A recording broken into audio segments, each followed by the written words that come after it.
trying to write romance when I lived a very G-rated life. I'd say my romance is pretty PG. Definitely nothing spicy. There's nothing spicy in any of my books, I will say that. Maybe one day, I don't know, I'm not opposed to it, but definitely not totally me. But in any case, my books are marketed, you know, Love on the Fireline, Kindling Love. So everybody thinks, oh, they're romance books. They're romance books. I don't want to read romance. Or maybe they're like, ooh, romance. And then they get there and there's not a lot of spice at all. So they're like, oh, darn, like, that's romance? A kiss?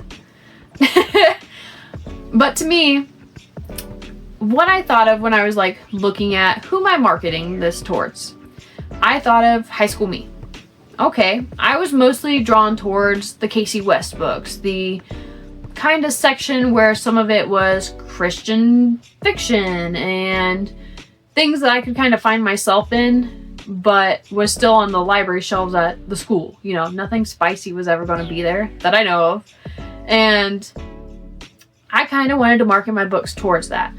You know, I started writing when I was kind of fresh out of college, and high school was only around 4 years behind me, 3 years, I guess. And with that, my best friends were 2 years behind me in school, so they would have just graduated. And I'm kind of thinking, what would we have liked to read? How would I like to market it towards that? And so with that, my books are marketed towards high school girls, new adult, young adult. It's all pretty PG-13 and pretty chill. But I've always been a hopeless romantic with that. You know, my friends and I would have Hallmark movie nights where we're drinking our hot chocolate and being like, oh, isn't this so romantic? You know, obviously I always prayed for that myself, and I always hoped for it myself. And when I thought about the books that I was writing, I wanted to include that. Like, yes, I could have just wrote a strictly baseline wildland firefighting novel and been like, this is what happened, this is where we went, this is what we did. And I could have marketed it towards more like an adventure section where it's probably going to be more guys and stuff like that. But that's not me. I wanted to dream that Kira found love on the Fireline. And I wanted to dream that Kara found love with her lieutenant at the fire department. Things that I had kind of hoped myself while living those lives. Like, I definitely had crushes on some of the fellow wildland firefighters and would have loved falling in love. But that's just not where life took me. But I made sure it happened for Kira and Kara. Now with that, like, I've always been, well, I say that I became a Christian in high school. That's when I finally accepted that Jesus could love me, Christ could love me. And I was never much of a spicy party girl or anything like that.